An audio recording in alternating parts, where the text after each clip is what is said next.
Hello there friends, welcome back to another episode of Generation Tech. My name is Alan. Now I've been meaning to talk about this subject for quite some time, I just haven't been able to get around to it, but now finally, we have some time.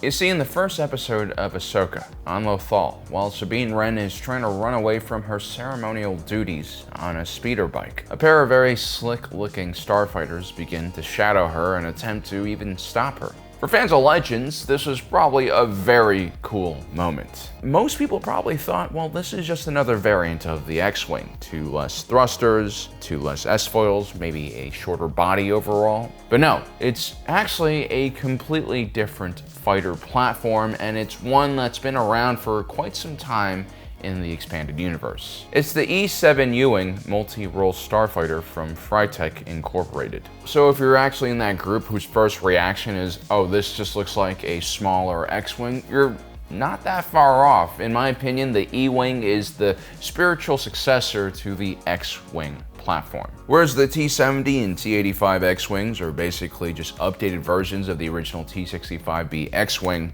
the E-Wing was Incom Corporation's attempt to use all the knowledge and data they gathered during the Galactic Civil War and turn it into a robust starfighter platform.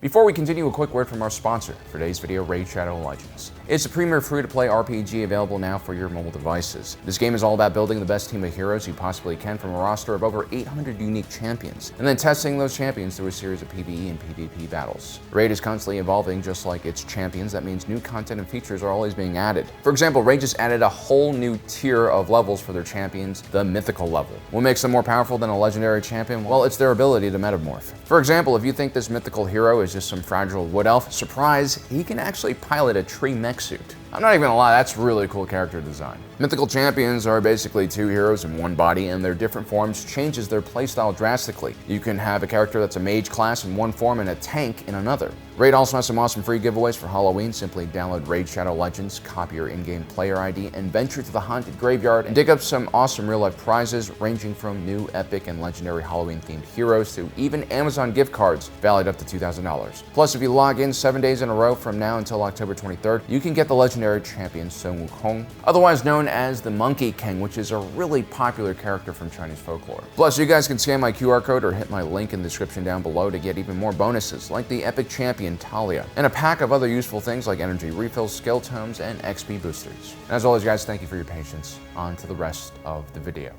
Now guys, there's going to be a lot of Legends material in this video, and that is because the E-Wing was only recently made into Disney canon, and usually when you have things being brought back into the canon, the only information you really have is from Legends material. Now, the E-Wing was first introduced to us in the more recent canon in the LEGO Star Wars The Freemaker Adventure series. A lot of stuff actually gets brought out of Legends into this show for some reason. And then in Poe Dameron 23, we get to see the E-Wing's first official canon appearance. Actually, we just see a wing and a portion of the cockpit. You don't even get to see the whole thing. But the E-Wing's telltale design feature was a 3rd laser cannon of some type on top of the cockpit, and that's how you can tell right here. So why all the big fuss about this platform? Why am I so excited to see it return? Well, the E-Wing in Legends, just like in canon, was first introduced a few years after the Galactic Civil War was over. In Legends, it's also around the time in which Grand Admiral Thrawn starts his campaign against the New Republic. The E-Wing was actually the first fighter designed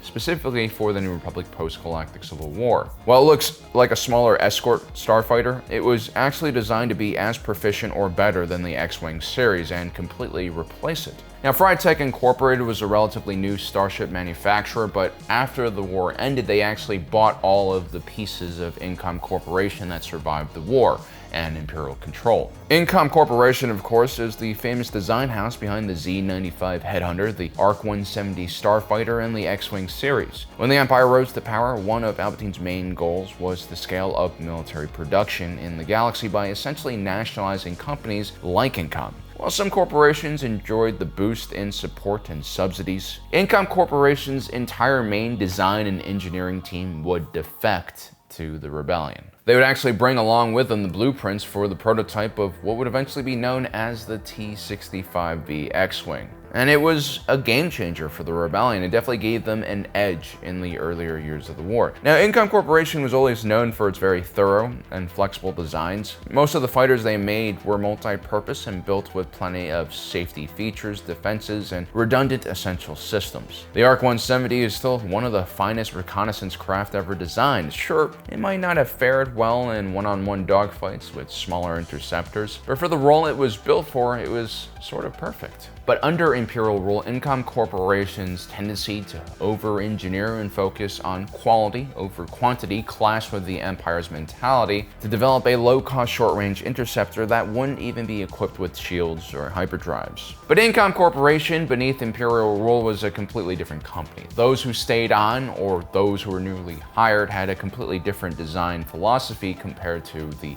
Incom founders. The i7 HAL Runner would be one of Incom's first products after the whole defection controversy. And it was actually a pretty decent, if not uninspired ship. It was actually faster than the T-65B X-Wing, and it featured Incom's famous control system. Basically everything in the Incom line, from the lowly T-6 airspeeder to the T-65 X-Wing, could be piloted in the same way. This is how Luke Skywalker and so many other Rebel pilots were able to hop right into an X-Wing and have no problems figuring out how to control it. The i7 HAL Runner even had an onboard deflector shield, which along with its smaller profile made it extremely hard to hit or destroy. The only problem with the HAL Runner was that it only featured two relatively weak laser cannons. This was always an issue with Incom, I guess. And so the HAL Runners were usually deployed in large packs. In this way, the strategy to deploy the HAL Runners were not all that different from how the Empire deployed the TIE Fighters, although the latter actually were known to have some pretty robust cannons on board. So what I didn't mention before about FrieTek is it was actually founded by a lot of those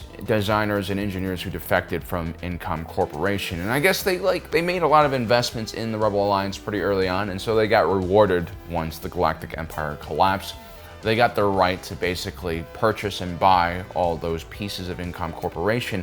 And by doing this, they were able to basically combine their pre-war R&D with whatever R&D the Empire created when they controlled Incom Corporation. And this is really how you get the E-Wing fighter. It's a mix of both Rebel design and Imperial design, which I think is kind of cool. From the Empire, Incom gained experience about mass manufacturing and also simplifying designs to make them cheaper to produce. The Empire was also able to miniaturize a lot of different components, including computer systems. This is why the E-Wing, despite being 2 meters shorter than the X-Wing, could basically do everything the X-Wing could do, if not better. FrieTek would combine this knowledge with their core products and created an extremely formidable platform in the E-Wing. Now, there were some teething issues. There usually are in any first-generation starfighter. The T-65B X-Wing was kind of rare in that it didn't have any major teething issues, but basically E-Wing had a similar problem to the i7 HAL Runner. The lasers on board this ship just didn't work properly. There's something wrong with how the demonic gas interacted with the weapon system, and so it could only fire at about 1/3 of its usual potency. New Republic engineers actually had to field jury-rig a solution during one of the E-Wing's earlier deployments when the World Devastator attempted to take out the world of Mon Calamari. So FrieTek actually had to create their own weapons division very quickly in order to basically fix this problem, and eventually they would fix this issue.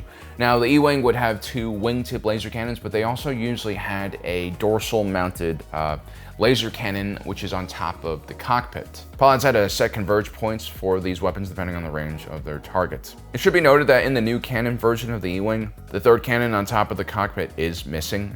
And this is pretty normal. I mean, even in Legends, there are at least 4 different variants of the E-Wings, and in each one of these E-Wings, you had, different artist depictions. It's just kind of all over the place. Now, there is one other thing about the weapon system on the E-Wing that made it a lot more robust than an X-Wing, and that's its 2 proton torpedo launchers. It could hold up to 16 proton torpedoes, which is a really big deal. The X-Wing, for instance, could only hold 6 proton torpedoes. On a side note, the Empire did have very tough controls on specific weapon systems like proton torpedoes, just because a small snub fighter with proton torpedoes could easily damage a capital ship. So I always believed that the X-Wing had less proton torpedoes in its racks because it was just simply so hard to get their hands on them. The proton torpedoes were so potent that they were really just the only way that X-Wings could pose any threat against a larger Star Destroyer. The fact that the E-Wing had 16 of these proton torpedoes on board made it an extreme threat to even an entire fleet of Star Destroyers. For propulsion, the E-Wing featured 2 JGLF fuel engines in place of the 4 smaller fuel thrust engines used by the X-Wing. This actually gives the E-Wing much more maneuverability and speed than its predecessor at the cost of 2 less engines. Although I do have to say, having 4 engines gives you a bit more redundancy. That's probably why the Boeing 747 and Airbus A380 are always considered some of the safest jets to fly on. The E-Wing also featured 2 aerodynamic stabilizers, which were used for in-atmosphere flight. They also had hard points on which you could, place weapons on. These wings had a very different purpose compared to the 4 S-foils on the X-Wing, which were primarily for cooling down the energy system. I guess the E-Wing has just a more efficient power system, so it doesn't need these S-foils. The E-Wing was also very heavily armored and had a very powerful and robust shield generator, which meant that it was just a really hard ship to take down.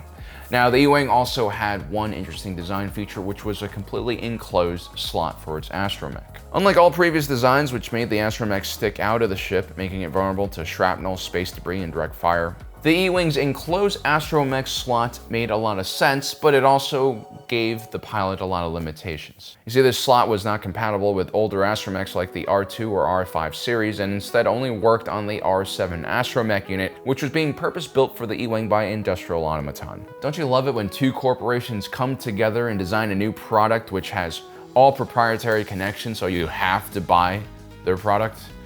Yay! I mean, the R7 in theory was a great droid. It had much more protection against damage from ion weapons, and it could hold up to 15 different hyperspace coordinates, which is a lot more than, I think the standard is 10 for the R2 series. But that, along with a lack of reverse compatibility for the R7s to X-Wings or Y-Wings without significant modifications to the ship, made a lot of veteran pilots prefer the X-Wing or Y-Wing or A-Wing instead of the E-Wing. I guess they're just too many new things to consider. It should be noted that in the canon version of the E-Wing, you do have a much more protected astromech slot, but it is out in the open. And the astromech we see in the slot kind of looks like a regular R2 series. So like a lot of stuff that Dave Filoni saves from the expanded universe and brings into canon, there are going to be slight differences when it comes to specs and cosmetics.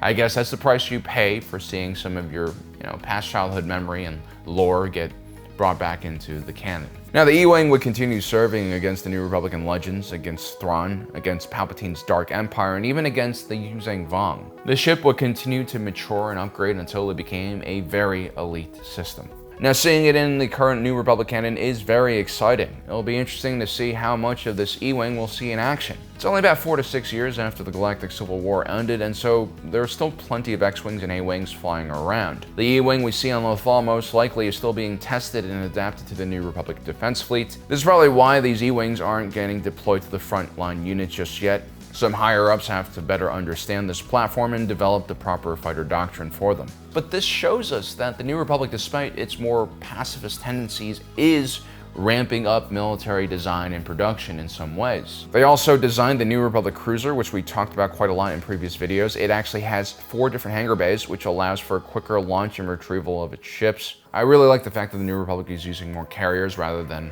battleships like what the Empire does. Battleships don't really make sense in space combat, and that's because you can just deploy a bunch of starfighters from afar rather than exposing your ship to any kind of close-range fire.